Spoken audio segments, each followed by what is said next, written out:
Hi there! In this video, I'm going to explain the difference between permutations and combinations. In permutations, the order of something matters, and with combinations, it doesn't.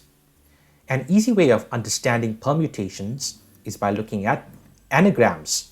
Anagrams, as you probably know, means rearranging the letters of a word to get another word.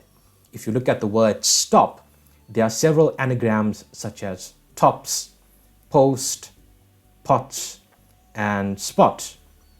The point is that each word is distinctive and means different things, so the order of the letters matters. The position of the letter determines which word it is. So that's what we mean when we say with permutations, order matters. For combinations, on the other hand, order doesn't matter. Well, what do we mean by that? Let's just say you are going on a trip and want to take 2 books with you, and you need to choose 2 out of 3 books. Let's just say they are book A, book B, and book C. So we now need to choose 2. Let's just say you choose book B and then C. Would it have made any difference if you had chosen C and then B? No, it wouldn't have. In this case, BC and CB mean the same set of 2 books. So this would be an example of how order doesn't matter. Before we look at the formulas for permutations and combinations, let's understand how counting is done.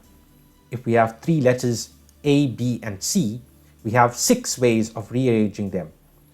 That's ACB, BAC, BCA, CAB, and CBA. Counting the initial orientation of ABC, we have 6 in total.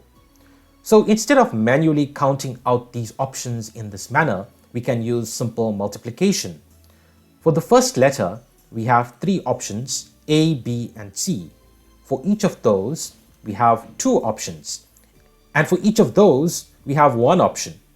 So in other words, each of the 3 options has 2 options, which in turn has 1 option. So 3 times 2 times 1 is 6. We write this as 3 factorial with the exclamation mark representing the factorial sign. So now let's look again at 3 letters A, B, C. We want to now choose any 2 letters from this set of 3. Again, we have 6 options: AB, BA, AC, CA, BC, and CB.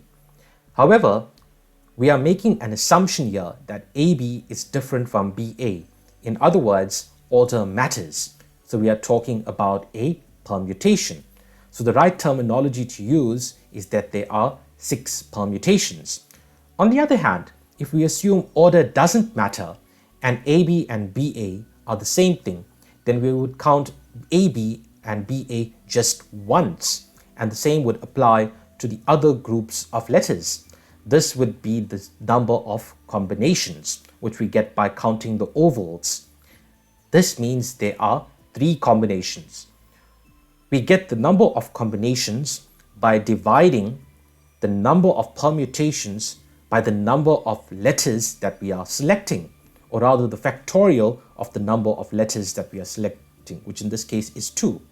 So 6 divided by 2 factorial is 3. So that's how we get the number of combinations mathematically.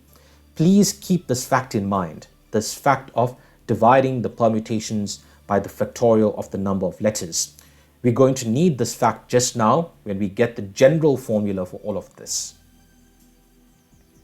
So to extend it to the general case, we're going to use the example of 4 letters, again A, B, C, D, and we want to select 2 from them. So we have 4 options for the first letter and then 3 for the second. So the number of permutations, or the ways we can get 2 letters from 4, is 4 times 3, which is 12. Earlier, we said the number of ways of rearranging 4 letters is 4 factorial, which is 4 times 3 times 2 times 1. So we want to isolate the 4 times 3 to get the number of permutations. So what do? We'll just divide both sides of this equation by 2 times 1, or 2 factorial on the left-hand side.